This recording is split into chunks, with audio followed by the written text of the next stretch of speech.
जय श्री गणेश। आज मैं आपको करवा चौथ की कथा सुनाने जा रही हूँ।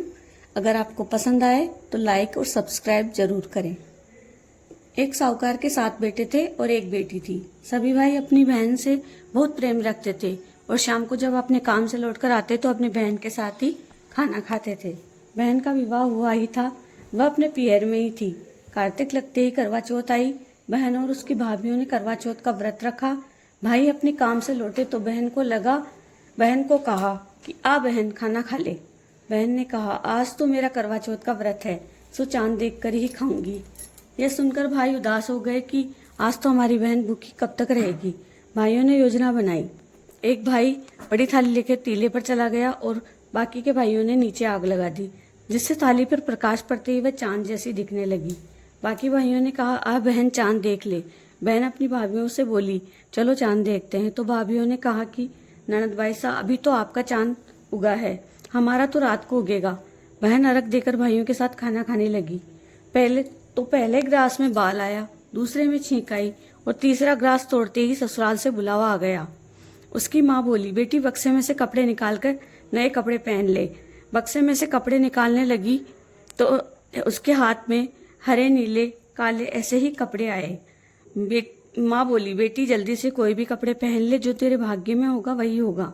और जाते समय उसके हाथ में सोने का रुपया दे दिया और कहा कि ससुराल जाते समय जो भी मिले उसके पाँव छूना और जो तुझे सुहाग का आशीर्वाद दे उसको ये रुपया दे देना और पल्ले को मोड़कर गांठ बांध लेना।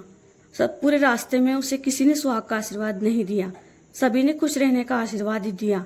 वह आगे गई तो छोटी ननद बैठी थी, वह उसके पाँव लगी तो वह बोली सीली हो सपूती हो 7 पुत्र की माँ हो, तेरा अमर सुहाग रहे। उसने सोने का रुपया ननद को देकर पल्ले के गांठ बांध ली और आगे घर में घुसी तो रोना पीटना लगा हुआ था। उसका पति मर चुका था। वह बोली कि मेरे पति को मैं नहीं ले जाने दूंगी और मैं जंगल में जाकर ही रहूंगी और इनको भी अपने साथ ही ले जाऊंगी। वह अपने पति के साथ जंगल में ही रहने लगी। उसको ननद रोज खाना देने जंगल में आती और चली जाती। उसके बाद माही चौथ आई तो गाजते घोरती आई। वह माही चौथ के पैरों में गिर गई और सुहाग का आशीर्वाद मांगने लगी। तभी माही चौथ बोली 7 भाइयों की बहन प्यारी, दिन में चांद उगाने वाली करवा ले, बहुत भूखी करवा ले। वह बोली माता मुझसे गलती हो गई, तुझे मेरा सुहाग देना पड़ेगा। माता बोली मेरे से बड़ी बैसाख की चौथ आएगी, तू उसके पैर पकड़ लेना। बैसाख की चौथ आई तो उसने चौथ माता के पैर पकड़ लिए। वो बोली छोड़ पापीन हत्यारिन मेरे पाँव। वह बोली माता वो मेरे भाई नहीं, शायद पिछले जन्म के दुश्मन थे, आपको मेरा सुहाग लौटाना पड़ेगा। माता बोली मुझसे बड़ी भादवे की चौथ आएगी तो उसके पाँव पकड़ लेना और उसके पाँव मत छोड़ना।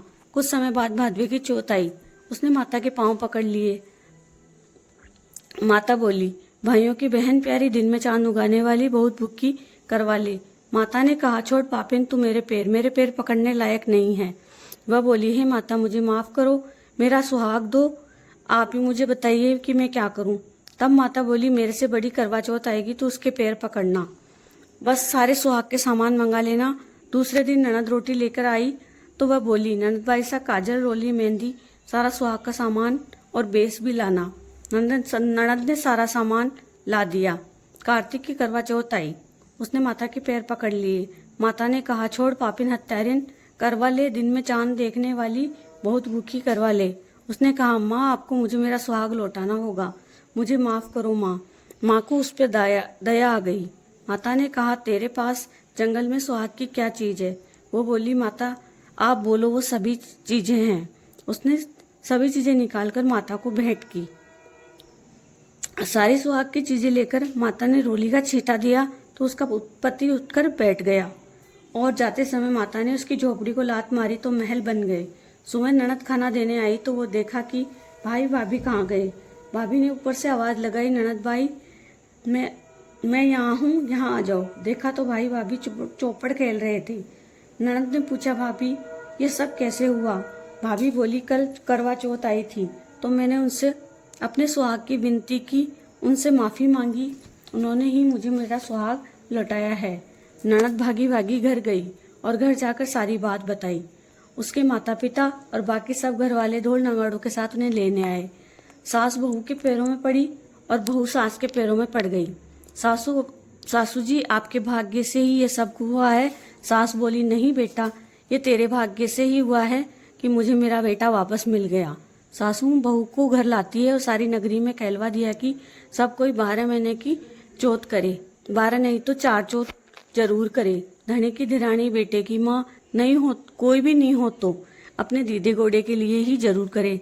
चौथ माता जैसे साहूकार की बेटी को सुहाग दिया, वैसे सबको देना। कहते को, सुनते को, हुंकारा भरते को, हमारे सारे परिवार को देना। जय श्री गणेश।